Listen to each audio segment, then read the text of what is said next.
They say if you're hiking alone in the Appalachian Mountains and hear someone whistle your name, don't answer. Last October, a man named Caleb was camping deep in the woods near an abandoned trail. Around a.m., he woke to a whistle outside his tent. Caleb, he thought it was another hiker. Then it came again. Caleb. The voice sounded exactly like his sister. The problem, his sister had died 3 years earlier.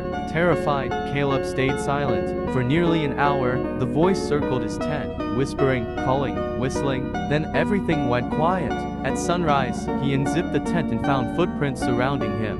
Not human footprints. They looked almost human, except each step had far too many toes. Leading away from the camp was a single message scratched into the dirt. You didn't answer. Caleb ran. Park rangers found his campsite later that day, but they never found Caleb. Some hikers swear that on foggy nights in the Appalachians, they still hear a whistle in the trees, calling their names, and waiting for them to answer. End with sudden whistle sound, and screen cutting to black. On-screen final text. If you hear your name in the Appalachian Mountains, stay silent. Can you make it more dramatic and shocking? Title: The Thing That Learned My Name. 70 seconds. Designed for dramatic TikTok narration. Heavy wind. Dark Appalachian forest footage. Slow heartbeat sound. People in the Appalachian Mountains have one rule. If you hear your name in the woods at night, run. 22-year-old Ethan ignored that rule. He was camping alone when he heard a woman's voice outside his tent. Ethan, he froze. The voice belonged to his mother. The problem was, his mother was asleep 300 miles away. Then came the scratching, slow, deliberate, around the tent. Ethan, please help me. His mother's voice sounded terrified, crying, begging. But Ethan remembered what locals always said.